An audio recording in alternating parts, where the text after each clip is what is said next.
Hello everyone. So I've been gone quite a while. I've been going through a lot of things. Mainly my cat of 15 years was hit by a car.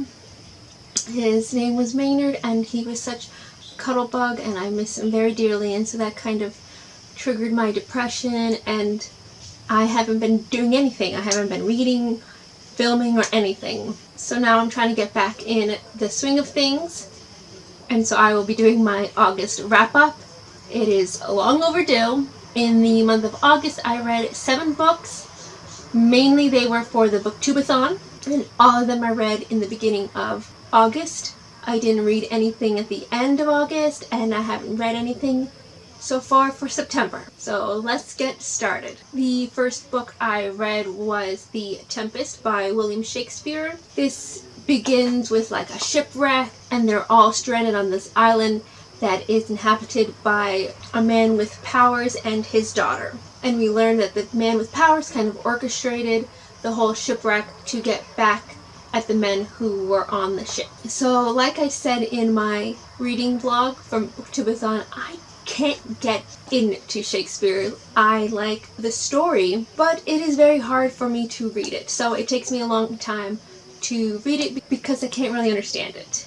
And so I kind of have to look up things to see if I'm actually getting everything correct. But if you like Shakespeare and you understand it, then I recommend this book. The next book I read was Alice's Adventures in Wonderland by Lewis Carroll. I'm sure most of you know the story of Alice, but if you don't, this is about Alice who follows a rabbit down the rabbit hole and ends up in the world of Wonderland. I loved this. I just love the world and the characters. They were so unique and the world just sounds amazing. However, the only character that I really didn't care about was Alice, which is a shame because she's the main character, but nothing stood out about her. All the other characters were wacky and so exciting and unique, and Alice just didn't throw it. But I still liked this book, and I will definitely read the rest. The next book I read was The Gunslinger, The Dark Tower 1 by Stephen King. This is about Roland, who is the last gunslinger, and he is traveling across the desert in the pursuit of the man in black. And during his travels, he meets this boy named Jake, and so they go off to find the man in black together. I have mixed feelings about this book because it took me a long time to actually get into it, and then once I did, it was exciting, but then it got boring again and then exciting, and so it was just kind of mixed feeling. The parts I did like, I really liked, but then other parts I felt like were dragging a bit. It is a bit graphic at times, like things like this where he kills a bunch of people. So if that isn't your thing, then I wouldn't read this book, but I think many people know that Stephen King is that type of author. But if you like Stephen King and you like his novels, then this novel is probably for you. But if you're just getting into Stephen King, then I probably wouldn't start with this book since it was a little boring at times. The next book I read was Crystal by V.C. Andrews. This is a part of her Orphan series, and this follows Crystal, who is adopted by the Morrises. Her adopted parents are very nice and seem normal. However, Thelma is very obsessed with soap operas and trashy romance novels to the point that everything revolves around them. If something happens to Crystal at school, she relates it to a soap opera. And this is because she kind of escapes to these soap operas. So if anything bad happens, that is her crutch. And so it's really hard to connect with Thelma because everything is about this soap opera. Now, this book surprised me because if you've read any V.C. Andrews books, you know that they can be very creepy and disturbing. They always have like a messed up kind of theme to it. And this one really didn't.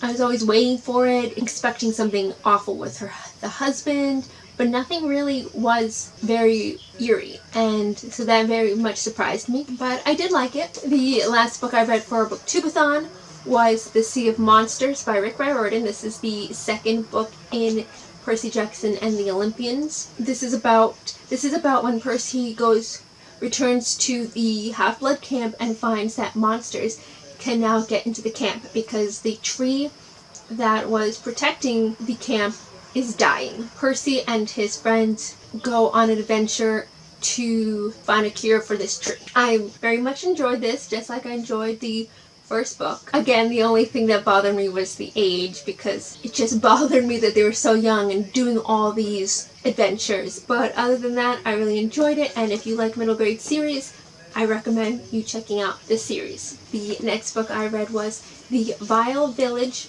by Lemony Snicket. This is the 7th book in the series of unfortunate events. The orphans are sent to this village, and because they say it takes a village to raise children.